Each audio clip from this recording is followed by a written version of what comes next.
यहाँ पे मुर्मा दास को लेकर। मुर्मा दास दोस्तों कौन से खेल से संबंधित है, जल्दी से बताइए। मुर्मा दास के बारे में आपको बताना है कौन से खेल से संबंधित है।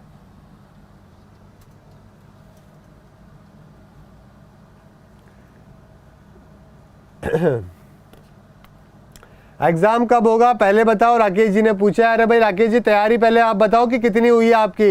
एग्जाम तो हो जाएगा जल्दी, लेकिन अपनी प्रिपरेशन तो अच्छे लेवल के ऊपर रखो। रिकेश यादव,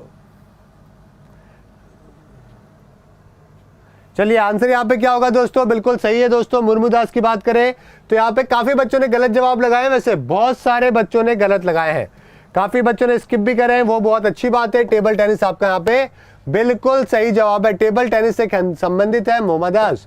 अगला सवाल है, डैश में सोना जो है वो घुलनशील है, जल्दी से बताइए। सोना जो है दोस्तों वो किस चीज के अंदर घुलनशील है, ये आपको बताना है।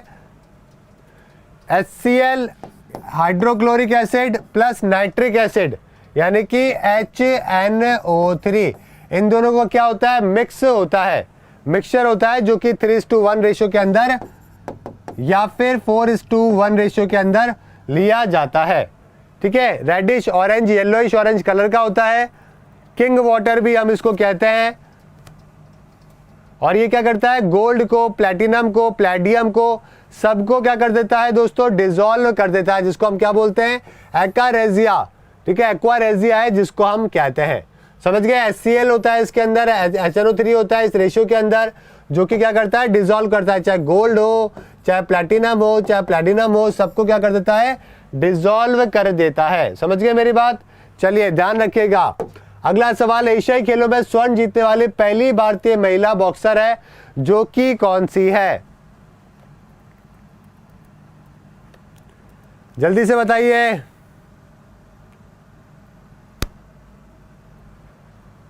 काफी सारे बच्चे तुक्का भी लगा सकते हैं, तुक्का लगाओगे तब भी सही है भाई। पद्मश्री, पद्म विभूषण अवार्डी 2013 के अंदर पद्म विभूषण भी मिला था। 36 साल की हमारे देश की जबरदस्त बॉक्सर, जो कि कहां से, मणिपुर से बिलोंग करती है, क्या नाम है, मैरी कॉम। बिल्कुल ठीक है दोस्तों, मैरी कॉम आपका बिल्कुल सही आंसर होगा। मैरी कॉम के बारे में बात करें तो ओलंपिक के अंदर 2012 के अंदर ब्रॉन्ज मेडल। वर्ल्ड चैंपियनशिप की बात करें तो दोस्तों वर्ल्ड चैंपियनशिप इन्होंने जो है कितनी बार, 6 गोल्ड मेडल है जो कि इन्होंने वर्ल्ड चैंपियनशिप के अंदर जीते हैं, समझ गए, और 1 सिल्वर भी इनके नाम है। ठीक है, उसके अलावा बात करें एशियन गेम्स के अंदर तो 2010 के अंदर इन्होंने जीता ब्रॉन्ज मेडल और 2014 के अंदर इन्होंने जीता गोल्ड मेडल। ये है आपके एशियाड। आगे बात करें, एशियन चैंपियनशिप अलग होती है, एशियन गेम्स अलग होते हैं। एशियन चैंपियनशिप के अंदर भी इन्होंने कितने, 5 गोल्ड मेडल जीते हैं एशियन चैंपियनशिप के अंदर भी। तो इतने गोल्ड मेडल है कि मेरे ख्याल से अलग से एक रूम है जो कि इन्होंने बना कर रखा हुआ होगा। कॉमनवेल्थ हुआ था पिछले साल, वो भी यहाँ पे भी गोल्ड मेडल जीता इन्होंने। ठीक है, तो MC मैरी कॉम आपका यहाँ पे बिल्कुल सही जवाब होगा। चलिए आंसर होगा मैरी कॉम। अगला सवाल, 1964 में जवाहरलाल नेहरू और 1966 में लाल बहादुर शास्त्री की मृत्यु के बाद भारत के 2 PM कौन थे। ठीक है, पहला ऑप्शन तो आपका कट ही गया क्योंकि लाल बहादुर शास्त्री आपके ऑप्शन में आ गया, तो पहला तो कट ही गया आपके। जल्दी से बताइए,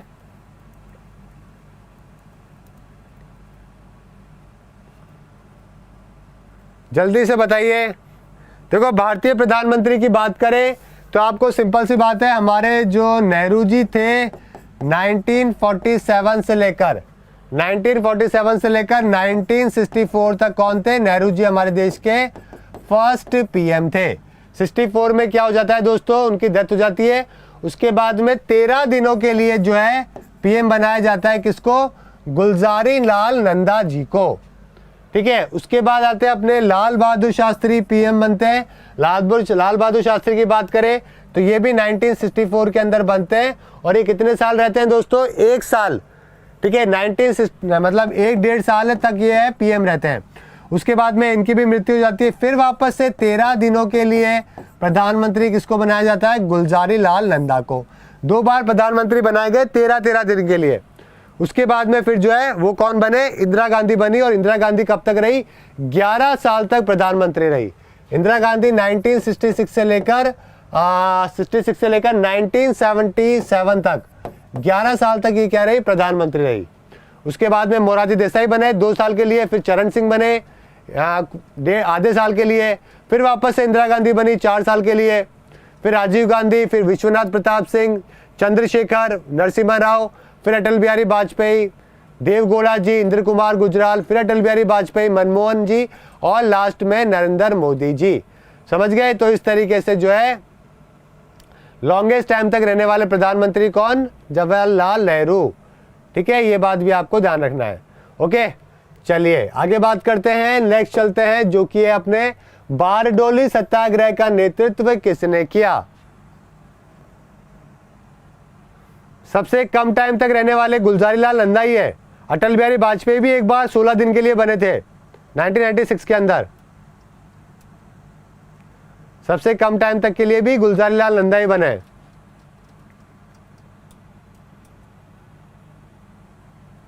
चलिए आंसर बताइए जल्दी से। बारडोली सत्याग्रह की बात करें तो कौन, सरदार वल्लभ भाई पटेल। सरदार वल्लभ भाई पटेल जो है, ठीक है, वो उनके द्वारा जो है इस बारडोली सत्याग्रह की जो है शुरुआत करी गई थी। ओके, ये बात ध्यान रखिएगा। आंसर क्या हो जाएगा, सरदार वल्लभ भाई पटेल आपका यहाँ पे बिल्कुल सही आंसर हो जाएगा। 1928 के अंदर कराया गया था।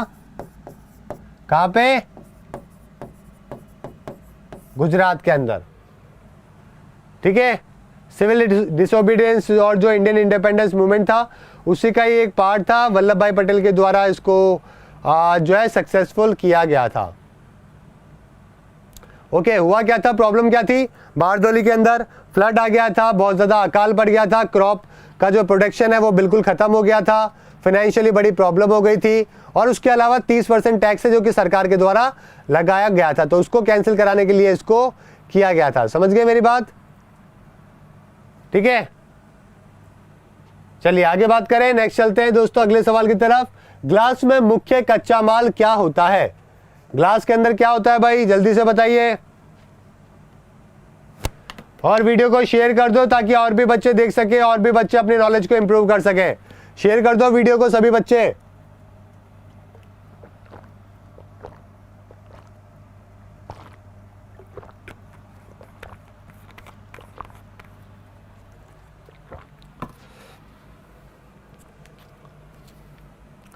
आंसर क्या होगा यहाँ पे, बिल्कुल सही है, सिलिका आपका यहाँ पे बिल्कुल सही जवाब है। नेक्स्ट क्वेश्चन है, चेरा वंश ने भारत के किन राज्यों पर शासन किया। चेरा डायनेस्टी के बारे में आपको बताना है।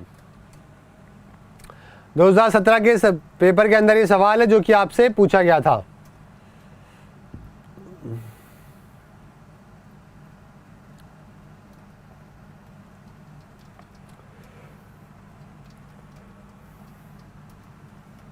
जल्दी से बताइए।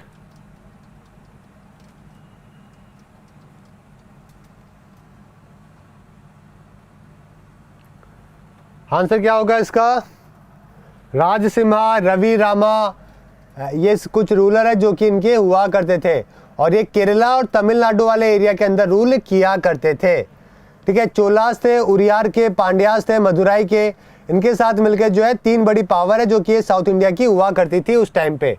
समझिए मेरी बात। ठीक है, तो आपका आंसर यहाँ पे क्या हो जाएगा,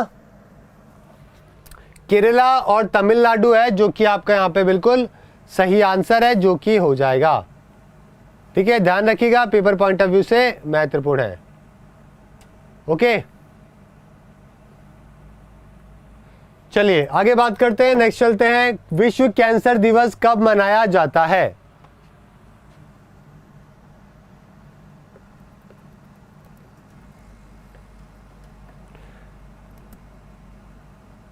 जल्दी से बताइए। साथ में एक बात और बताइए मुझे, इंडेक्स आता है दोस्तों कैंसर प्रिपेयर्डनेस को लेकर कि हम लोग जो है कितने प्रिपेयर है कैंसर को लेकर, तो उसमें भारत की रैंक क्या है 2019 की, ये भी मुझे बता दीजिए। ये सवाल पेपर के अंदर आता है, जल्दी से बताइए।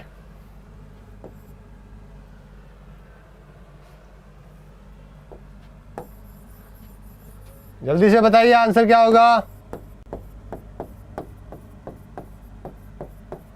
देखो भारत की रैंक की बात करें तो भारत की रैंक क्या है दोस्तों, 19 भारत की रैंक है। पहला सवाल तो ये हो गया।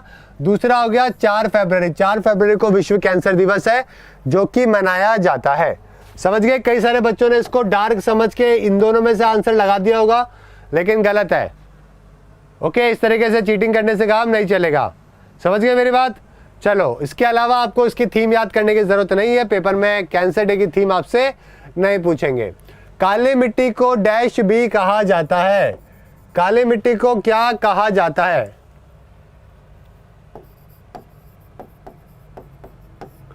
जल्दी से बताइए, ब्लैक सॉइल को दोस्तों क्या कहा जाता है?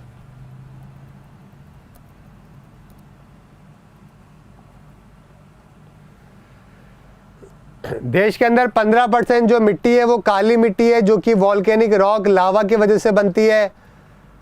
कहाँ पे मिलती है? डेक्कन प्लेट्यू में मिलती है। महाराष्ट्र, छत्तीसगढ़, मध्य प्रदेश, गुजरात, आंध्रा, तमिलनाडु, यहाँ पे आपको ब्लैक सॉइल है जो कि जानने को मिलती है, जिसको हम क्या बोलते हैं? ठीक है, इसको हम क्या बोलते हैं? रेगुर सॉइल भी कहते हैं। बिल्कुल सही जवाब है आपका, रेगुर सॉइल आपका यहाँ पे बिल्कुल सही जवाब है।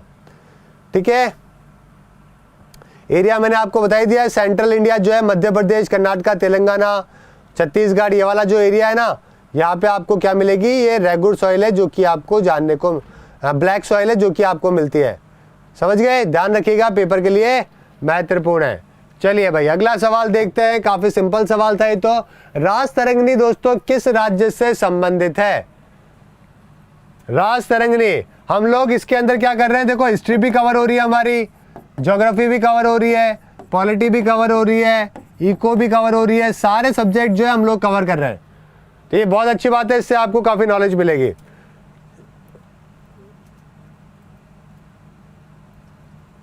जल्दी से बताइए।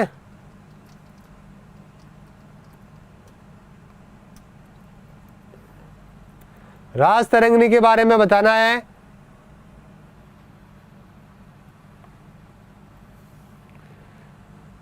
इसको संस्कृत में लिखा गया दोस्तों 12वीं शताब्दी के अंदर। 12वीं शताब्दी में लिखा गया, किसके द्वारा? जल्दी से बताइए। काल्हन के द्वारा जो है इसको लिखा गया था। ध्यान रखिएगा, ये पेपर में आज से पूछ सकते हैं कब लिखा गया, ये भी आपको पता होना चाहिए। साथ में किसके बारे में बताता है दोस्तों? ये कश्मीर के बारे में बताता है। तो आपका आंसर क्या हो जाएगा? कश्मीर आपका बिल्कुल सही आंसर है, जो कि हो जाएगा। इसके अंदर ही बोला गया है कि भाई अशोका के द्वारा कश्मीर की शुरुआत करी गई है ना, कश्मीर को ढूंढा गया, और भी बहुत सारी चीजें हैं जो कि इसके अंदर बताई गई है। ठीक है, चलिए आगे बात करते हैं, अगले सवाल की तरफ चलते हैं। आपका अगला सवाल है, किस देश ने फीफा विश्व कप फुटबॉल की अधिकतम संख्या जीती है? फीफा वर्ल्ड कप के बारे में आपको यहाँ पे बताना है। FIFA world cup, FIFA world cup की शुरुआत कब हुई थी दोस्तों? 1930 के अंदर जो है इसकी शुरुआत करी गई थी। ठीक है, सबसे ज्यादा बार करंट चैंपियन कौन है? करंट चैंपियन है फ्रांस, जिसने दूसरी बार इस टाइटल को जीता है। सबसे 5 बार जो इस टाइटल को जीतने वाला कौन सा देश है? ब्राजील है। तो आपका आंसर तो हो जाएगा यहाँ पे ब्राजील। ठीक है, करंट जो है ये भी ध्यान रखिएगा, पेपर के अंदर पूछते हैं। ओके, समझ गए। इसके अलावा मुझे एक बात और बताइए कि अगला फीफा वर्ल्ड कप है जो कि कहाँ पे खेला जाएगा? अगला 2022 का फीफा वर्ल्ड कप बताइए, पेपर में आपसे पूछेंगे। 2026 का ही बता दीजिए, 2022 का कहाँ पे होगा?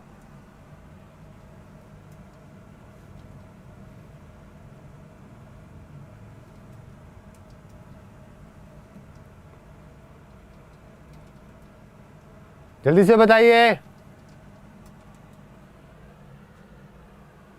देखिए दोस्तों, 2022 पूछे तो कतर आपको जवाब देना है, 2026 पूछे तो यूएसए, कनाडा और मैक्सिको, तीनों देश जो है इसको मिलके करवाने वाले हैं। ध्यान रखिएगा, समझ गए। पेपर पॉइंट ऑफ व्यू से इंपॉर्टेंट है, ध्यान रखिएगा। साथ में जो अभी 2018 के अंदर फीफा वर्ल्ड कप हुआ है वो तो इंपॉर्टेंट है ही, कहाँ पे हुआ है ये भी ध्यान रखिए। 2018 से रिलेटेड कुछ इंपॉर्टेंट इन्फॉर्मेशन आपको बता देता हूँ, पेपर के अंदर पूछी जा सकती है। पहली बात तो कहाँ पे हुआ? रशिया में हुआ। होस्ट कौन है? रशिया। विनर की बात करें तो फर्स्ट नंबर पे कौन रहा? फ्रांस। सेकंड नंबर पे कौन रहा? क्रोएशिया। ठीक है, चलिए आगे बात करें। ठीक है, आगे बात करें तो टॉप स्कोरर कौन रहे दोस्तों, ये भी आपको पता होना चाहिए। टॉप स्कोरर कौन थे? Harry Kane. कौन थे? टॉप स्कोरर थे। ठीक है, बेस्ट प्लेयर कौन थे दोस्तों? बेस्ट प्लेयर की बात करें तो लूका मॉड्रिक। लूका मॉड्रिक थे जो कि बेस्ट प्लेयर थे। ठीक है, बेस्ट गोलकीपर की बात करें तो कॉर्टियस करके रहे और फेयर प्ले का अवार्ड मिला स्पेन को। ठीक है, तो ये कुछ बातें भी आपको यहाँ पे ध्यान रखनी है। समझ गए मेरी बात? चलिए अगला सवाल है, सुप्रीम कोर्ट की स्थापना किस वर्ष में हुई थी? बताओ भाई, सुप्रीम कोर्ट ऑफ इंडिया।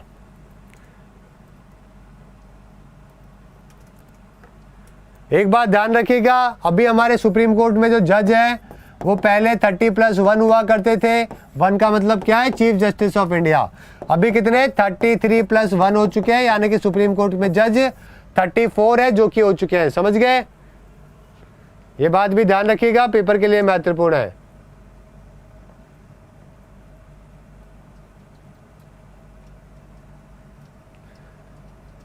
जल्दी से आंसर करो भाई। देखो, एस्टैब्लिश किया गया था इसको फेडरल कोर्ट ऑफ इंडिया के तौर पे। फेडरल कोर्ट ऑफ इंडिया कब? 1938 के अंदर। ठीक है, 1938 भी नहीं था, 1935 था। 1935 में फेडरल कोर्ट ऑफ इंडिया। लेकिन जब देश आजाद हुआ दोस्तों, तब क्या हुआ? 28 जनवरी को, 28 जनवरी 1950 को क्या बन गया? सुप्रीम कोर्ट ऑफ इंडिया बन गया। आपका आंसर क्या हो जाएगा? 1950 है, जो कि आपका यहाँ पे बिल्कुल सही आंसर है, जो कि हो जाएगा। ठीक है, 34 स्ट्रेंथ है, 65 एज है रिटायरमेंट की। और अभी कौन है? रंजन गोगोई है, जो कि अपने कौन है? जज है, सीजीआई है, चीफ जस्टिस ऑफ इंडिया है। अगले सवाल की तरफ चलते हैं। भारत में पहला सौर ऊर्जा संचालित हवाई अड्डा कौन सा है? जल्दी से बताइए, जल्दी से आंसर करें। सोलर पावर्ड एयरपोर्ट दोस्तों देश का पहला और एकमात्र कौन सा है? कोची है। बहुत ही सिंपल सा सवाल था। डायनामाइट का आविष्कार किसने किया? डायनामाइट के बारे में बताइए दोस्तों। बड़ी ताज्जुब की बात है, जिसके नाम पे, मतलब जिस आदमी ने डायनामाइट बनाया, जिसने डायनामाइट की वजह से लाखों लोगों का डेथ हुई है ना, उसी के नाम पे दुनिया का सबसे बड़ा शांति का पुरस्कार है, जो कि है शांति का पुरस्कार कौन सा? Nobel peace prize. Alfred Nobel के द्वारा डायनामाइट का जो है वो इन्वेंशन किया गया था, जो कि किससे बनती है? नाइट्रोग्लिसरीन से बनती है। किससे बनती है दोस्तों? ठीक है, क्या यूज करते हैं? नाइट्रोग्लिसरीन है, जो कि इसके अंदर काम में लिया जाता है। ठीक है, ओके, कुछ सॉर्बेंट्स होते हैं, कुछ स्टेबलाइजर होते हैं। स्वीडिश केमिस्ट और इंजीनियर अल्फ्रेड नोबेल के द्वारा इसकी शुरुआत करी गई और पेटेंट कराया गया 1967 या 68 के अंदर इसको करवाया गया था। ठीक है, 67 या 68 के अंदर इसको कराया गया। ओके, ब्लैक पाउडर हुआ करता था, उसका ऑल्टरनेटिव मिल गया माइनिंग के लिए, कंस्ट्रक्शन के लिए, और भी बहुत जगह पे इसको एक्सप्लोजिव को काम में लेने लगे। ओके दोस्तों, चलिए, तो ये किसके तौर पे? नोबेल के द्वारा इसको बनाया गया था। अगला सवाल है दोस्तों, आगे देखते हैं। नेत्रानी, जिसे कबूतर द्वीप के रूप में भी जाना जाता है, भारत का एक छोटा सा द्वीप है जो कहां पर स्थित है?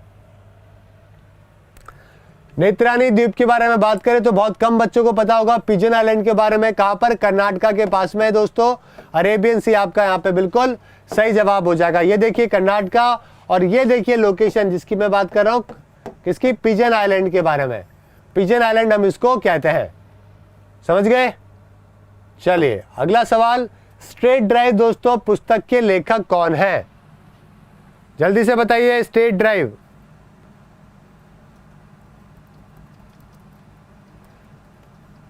स्ट्रेट ड्राइव के बारे में आपको बताना है। बॉम्बे से बिलोंग करते हैं दोस्तों। इनको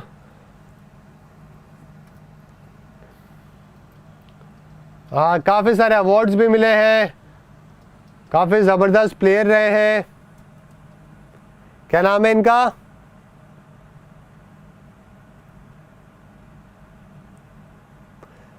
बहुत यहाँ पे जो आंसर है दोस्तों काफी सारे बच्चों का गलत है। सुनील गावस्कर आपका यहाँ पे बिल्कुल सही जवाब है। ठीक है दोस्तों, तो सुनील गावस्कर सुनील गावस्कर के द्वारा और भी किताबें लिखी गई है, जैसे कि उनकी ऑटोबायोग्राफी है जिसका नाम क्या है, सनी डेज उनका ऑटोबायोग्राफी का नाम है। इसके अलावा आइडल्स नाम से भी इन्होंने लिखी है दोस्तों किताब। इसके अलावा बात करें रन्स एंड रूइंस, रन्स, ठीक है, रन्स करके भी एक किताब है, रन्स एंड रूइंस करके भी इनकी एक किताब है।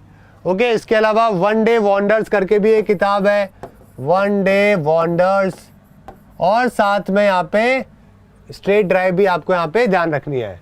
ठीक है, अगला सवाल देखते हैं, भारत का पहला रक्षा उपग्रह कौन सा था? जल्दी से बताइए, रक्षा उपग्रह इसको लॉन्च किया गया था दोस्तों 2013 के अंदर, ज्यादा पुरानी बात नहीं है। हमारे मिलिट्री कम्युनिकेशन सैटेलाइट थी, इसरो के द्वारा डेवलप किया गया, नेवी भी इसको काम में लेती है, बाकी भी लोग इसको काम में लेते हैं।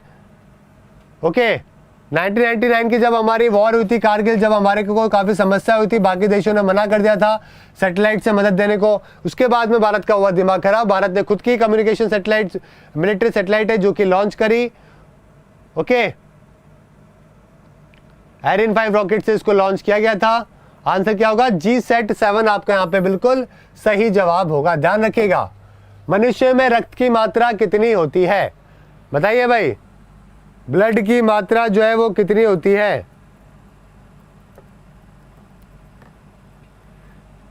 दोस्तों, अगर आपको ब्लड के बारे में पढ़ना है कि क्या ब्लड बॉडी में कैसे, कितना होता है, क्या होता है, कैसे ब्लड निकलता है, कैसे सर्कुलेट होता है, तो आप ब्लड जो है यूट्यूब पे लिखिएगा, आगे बुनेश या फिर वाईफाई स्टेट लिख दीजिएगा, वीडियो मिलेगा आपको, मजा आ जाएगा वीडियो देखने में, बिल्कुल पिक्चराइजेशन के द्वारा आपको बताया गया है।